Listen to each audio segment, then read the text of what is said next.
Welcome back to Headlines in High Heels with Meredith. I'm very excited to have not only one of my girlfriends, but my neighbor, and she's a fabulous real estate agent here in the Tampa Bay area. Welcome, Alex Pinta. How are you? I am so good. I'm so happy that we finally get a chance to do this and their schedules align. Which is hard. And if you're a mom, you know how difficult that can be. It's like scheduling out months in advance, and then somebody cancels last minute because the kids are sick or something like that is going on. Exactly. So, Alex, you've been in real estate for many years now. How long have you been in real estate? Who are you working for, and what is popular right now in the Tampa Bay area when it comes to real estate? Okay, so I have been in real estate now for 6 years. I started off at a smaller boutique brokerage, Smith & Associates, very hyper local. And I recently moved, well, I say recent, but now it's been like 3 years, like almost 3 years, to Compass with my business partner, Autumn Etheridge. And we started our team, Onyx Collective. We've been with Compass now, like I said, 3 years, and it's just been kind of growing and growing. What's hot in Tampa right now? Yeah, what's hot? Everything. Everything. I mean, condos, new construction, resales. I mean, the market, it's still a very strong market. It's booming because I hear, if you read the news about Tampa and Tampa real estate in general, we're always in the news. Yeah. It's very popular, especially I think we were voted second or third for starting your career. Tampa Bay is like up there on the list. So if I'm single and I'm ready to mingle and I want to go out there and live my best life, which city, which area should I buy in? Okay, so I'm a Tampa girl, like through and through. I think downtown Tampa, Water Street with all the new construction developments, and we're going to act like, you know, no budget, right? Like we can buy whatever we want. I would go to one of the new high-rise condo developments that are, you know, coming in. We have the Pendry, we have the Ritz, we have the One Tampa. All of these are getting built, and that's where I would be. I hear a lot of celebrities, by the way. She can't confirm this because she has signed many non-disclosures, that's part of her business. But I will tell you that there's many celebrities that are moving to town, especially at the Ritz. We've had them at the radio station, and they've confirmed it. And I can't tell you which ones, but I know for a fact that that is true. Yeah. So there's always this argument, Alex, about what is better. St. Pete, Tampa. God forbid somebody crosses over the bridge, sir. We always argue about that. So which one, I know you said you're Tampa girl, so you're going to lean on that, but where do you see more popularity at the moment? That's a really good question. So I actually have had a couple clients where we have looked both in Tampa and St. Pete. St. Pete, it's a little bit more of like this urban core, right? Like this artsy district, and we have a lot of like transient, like, you know, people coming from New York and California all over that are winding up in St. Pete.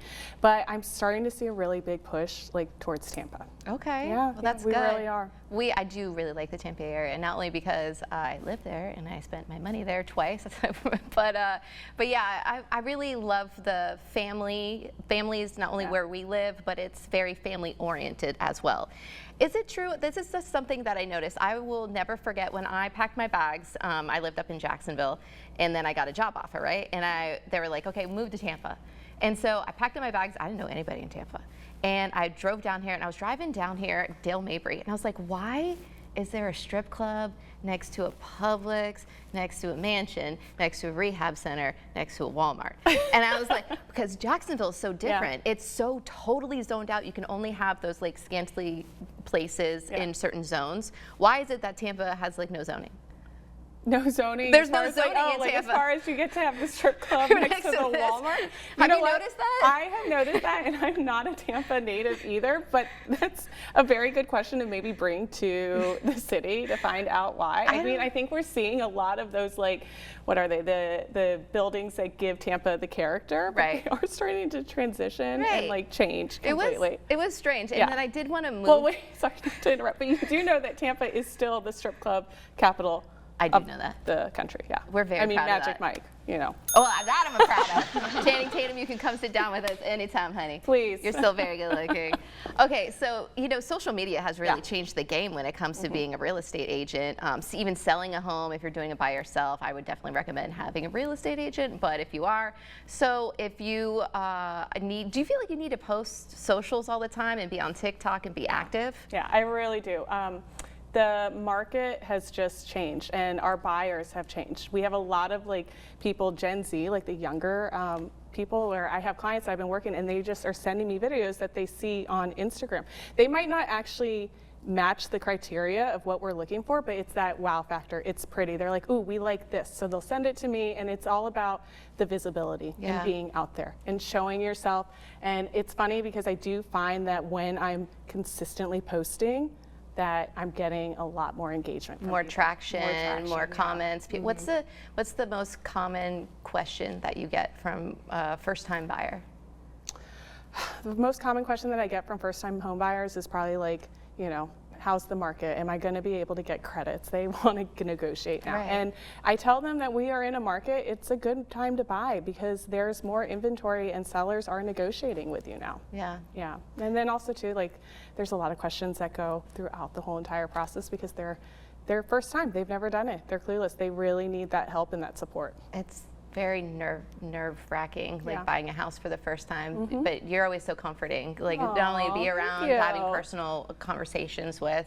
And I know you can't list any of the celebrities or anything like that, which we mentioned before, but if we had to pick a profession of a lot of the houses that you've sold in the past, you know, celebrity-wise, what profession would you say they? We, part of, within Compass, we are members of Sports and Entertainment. We've done a lot with athletes. Okay. Local athletes in the area. Yeah. How did the flooding over here, if you don't know and you live in a different part of the country, world, wherever, we had a bad hurricanes hit us years ago, thank God. How did that affect real estate here, and do you think it's jumped back up? Yeah, 2024 was definitely, I think it rocked everybody's, not just in the real estate sense, but anybody who's in Tampa. I mean, our lives completely changed. We hadn't been hit by a hurricane in, what was it, 100 years? Yeah. The market definitely shifted. It went down for about like a year. A lot of resales, a lot of flooding. Buyers now, they're knowledgeable, right? Like they can go on ChatGPT, they can go on Google, they can look up flood zones and flood insurance and things like that.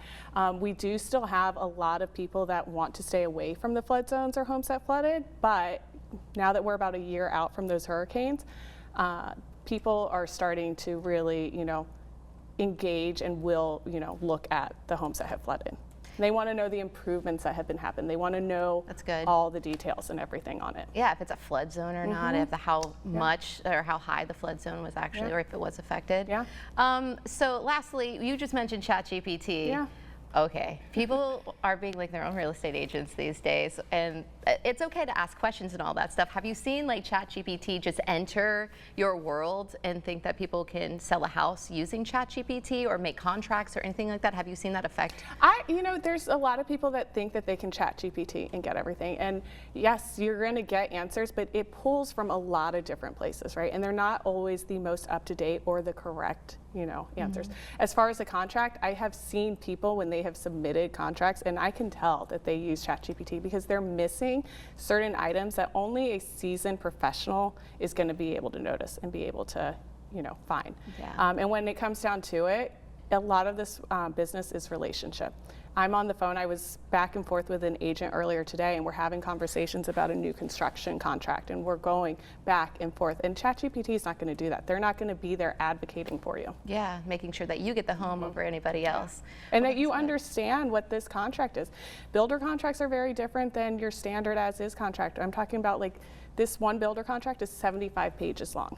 Yeah. Your standard resale contract is 13 pages. Yeah. There's a lot in there, you know, and ChatGPT is not gonna, you know, answer it for you. Well, if you need somebody to guide you along the way, that is going to make you feel a little bit more comfortable about spending your money, because anybody that's spending hundreds of thousands of dollars or even millions of dollars, because we also have those opportunities here in the Tampa Bay area. Alex is definitely the way to go. I can definitely vouch for her. She's wonderful. So if you're looking to move to the area, whether you have a family, you're single, you want to get out there, you want to go explore the strip clubs, whatever it is, you know, we're the #1 spot for a lot of different stuff, then definitely hit up Alex, because she's a wonderful person all around. So thank you so much for coming. Thank you. I appreciate it. Thanks for answering my silly questions. But I just love real estate in general. I think a lot of people do, just like scrolling on Zillow. Like, if I had $5 million, what would I buy with this? Listen, I was doing it myself yesterday. I visited a property. It's a $10 million property. I'm like, oh, I should just buy this. Yes, just buy it. Let's just get it. Let's just go. And then the biggest, I think, house right now is in Thonotosassa, and it's over $100 million. Maybe it's $120 million. And the estate is absolutely gorgeous, has everything you could ever imagine. So listen, whether you're looking to buy or want to move here, you have any questions, definitely hit up Alex. So thank you so much for coming in. I appreciate it. I'm so happy. Thank you for having me. Absolutely. All right. Thank you so much for tuning in to Headlines in High Heels, and we have a lot more coming up, so don't go anywhere.